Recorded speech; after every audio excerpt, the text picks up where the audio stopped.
प्रत्याशियों पर मंथन लगातार जारी है। 3 सीटों पर कांग्रेस प्रत्याशियों के नाम का ऐलान कर चुकी है, जबकि 2 सीटें अभी भी जिन पर लगातार मंथन जारी है। हरिद्वार और नैनीताल लोकसभा सीट पर सस्पेंस बरकरार है। कांग्रेस अभी तक प्रत्याशी तय नहीं कर पाई है। उत्तराखंड में आगामी 19 अप्रैल को मतदान होना है। प्रत्याशियों के पास 1 महीने का ही समय बचा और ऐसे में कांग्रेस जल्द ही प्रत्याशियों का ऐलान भी करेगी। आपको बता दें कि 19 अप्रैल को होने वाले मतदान के लिए 27 मार्च तक नामांकन दाखिल करने की आखिरी तारीख है और ऐसे में हरिद्वार और नैनीताल लोकसभा सीट पर कांग्रेस के प्रत्याशी अभी तक तय नहीं हो पाए हैं।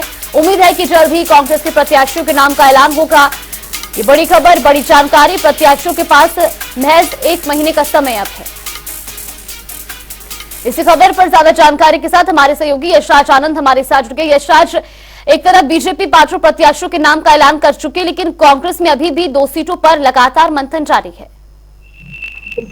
ये सबसे बड़ी बात है और लोकसभा चुनाव के लिए ये अचंभित करने वाली भी बात है कि महज अब 1 महीने मात्र बचे हैं चुनाव में और अभी तक कांग्रेस के द्वारा 2 सीटों पर प्रत्याशियों की घोषणा नहीं की गई है। ये अपने आप में कांग्रेस के भी द्वारा एक अचंभित करने की बात है। वही यदि बात की जाए सूत्रों के द्वारा ये जानकारी मिली है कि आगामी 2 से 3 दिनों में हो सकता है कि कांग्रेस हरिद्वार और नैनीताल सीट पर अपने प्रत्याशियों की घोषणा कर दे। लेकिन बार बार ये प्रश्न उठते जा रहा है कि आखिर 1 महीना जो समय बच रहा है, इससे इतने कम समय में किस प्रकार से प्रत्याशी धरातल पर अपनी तैयारी करेंगे, किस प्रकार से वो जन से संपर्क करेंगे और किस प्रकार से काम होगा। चूंकि यदि बात की जाए कि हरिद्वार एक मैदानी क्षेत्र है, यहाँ पर तो इजी वे में आसानी से किया जा सकता है, लेकिन यदि नैनीताल की बात की जाए तो नैनीताल पहाड़ी क्षेत्र है, वहां पर कई पहाड़ है, दुर्गम क्षेत्र भी है वहां पर, जहाँ से लगातार प्रत्याशियों को जन संपर्क करना अपने आप में कठिनाई भी लाएगा।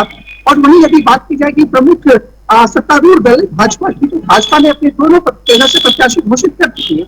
तो प्रत्याशियों की घोषणा के बाद लगातार भाजपा के प्रत्याशी चुनाव प्रचार कर रहे हैं, जगह जगह जाकर कैंपेन कर रहे हैं, लोगों से मिल रहे हैं, लोगों को अपनी बात कर रहे हैं।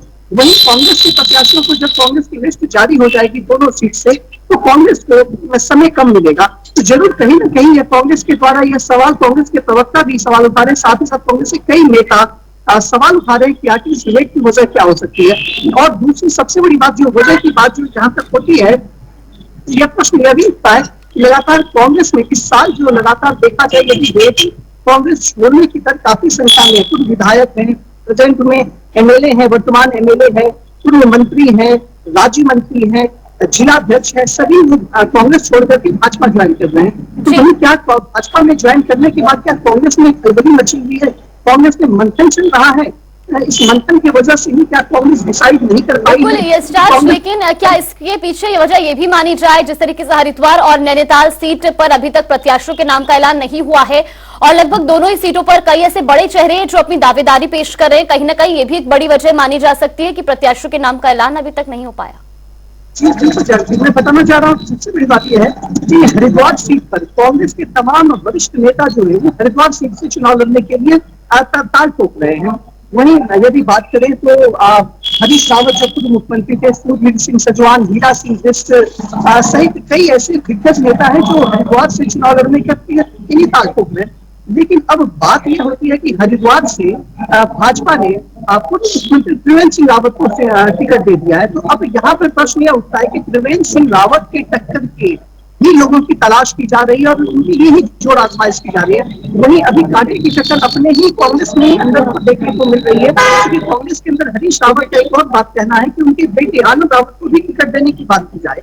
तो हरीश रावत के ग्रुप की बात करें या अन्य किसी ग्रुप की बात करें या टोटल जो वहां पर प्रत्याशी जो चुनाव लड़ना चाहते हैं उनकी बात करें, तो उनके बीच में ही कहीं ना कहीं टकराव की स्थिति है। और संभवतः मेरे ख्याल से जो अभी तक जानकारी मिल रही है और एक पॉलिटिकल एनालिसिस के द्वारा यह किया जा सकता है कि जरूर कांग्रेस पहले अपने आप को स्थिर करेगी। कांग्रेस जितने भी कांग्रेस के जो टिकट लेना चाह रहे हैं, जो उम्मीदवार हैं, जो उम्मीदवारों की लिस्ट में है, उनको पहले कांग्रेस शांत कराएगी और कहेगी कि जिसको भी टिकट दिया जाए वो सभी मिल करके चुनाव लड़े, टिकट मिलने के बाद मिल करके चुनाव लड़े। जिनको जो टिकट दी जाती है उनको सभी उम्मीदवारों के द्वारा, सभी दावेदारों के द्वारा उन प्रत्याशियों को समर्थन दी जानी चाहिए, क्योंकि इसके अंदर भी पूरा मंथन का दौर काफी ज्यादा चल रहा है।